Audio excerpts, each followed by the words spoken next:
આજના દિવસ માટે બાઇબલમાંથી વચન. પહેલા યોહાનનું પુસ્તક અધ્યાય 5 વચન 16. મરણકારક નથી એવું પાપ જો કોઈ પોતાના ભાઈને કરતો જુએ તો તેણે માંગવું. એટલે મરણકારક નથી એવું પાપ કરનારાઓને માટે પરમેશ્વર તેને જીવન આપશે. પરમેશ્વરનો આત્મા આપણામાં કેવી રીતે કામ કરે છે તે તરફ આપણે સતર્ક ના રહીએ તો આપણે આત્મિક રૂપે ઢોંગી બની જઈશું. આપણે જોઈએ છીએ કે બીજા લોકો ક્યાં નિષ્ફળ જાય છે અને પછી આપણે આપણી બુદ્ધિની સહાયથી તેમના માટે મધ્યસ્થી કરવાને બદલે આપણે તેમની મજાક કરીએ છીએ અને ટીકાઓ કરીએ છીએ. પરમેશ્વર બીજાઓ માટેનું આ સત્ય આપણું મગજ ચપ્પડ છે તેના કારણે નથી બતાવતા, પરંતુ તેમનો આત્મા આપણામાં ઉતરીને દેખાડે છે. જો આપણે ધ્યાન નહીં આપીએ તો આપણે પરમેશ્વર દ્વારા આપવામાં આવેલ સમજના સ્ત્રોત વિશે સંપૂર્ણ અજાણ રહીશું અને બીજાઓ પ્રત્યે ટીકાઓ કરનાર બનીશું અને એ ભૂલી જઈશું કે પરમેશ્વર કહે છે કે તેણે માંગવું. એટલે મરણકારક નથી એવું પાપ કરનારાઓને માટે પરમેશ્વર તેને જીવન આપશે.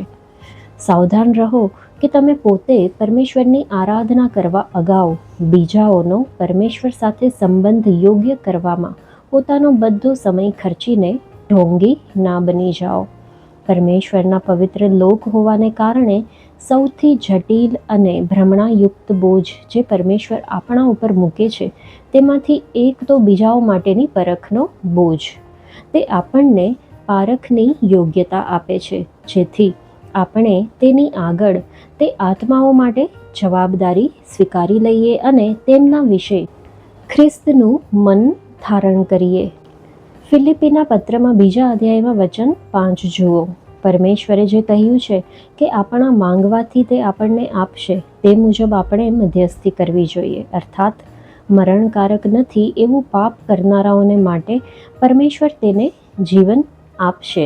એવું નથી કે આપણે પરમેશ્વરને આપણા મનના સંપર્કમાં લાવવાને યોગ્ય છીએ, પરંતુ એ કે આપણે પોતાની જાતને તે સ્થિતિ સુધી જાગૃત કરીએ જ્યાં પરમેશ્વર એવા લોકો માટે પોતાનું મન આપણને જણાવે જેમના માટે આપણે મધ્યસ્થી કરી રહ્યા છીએ.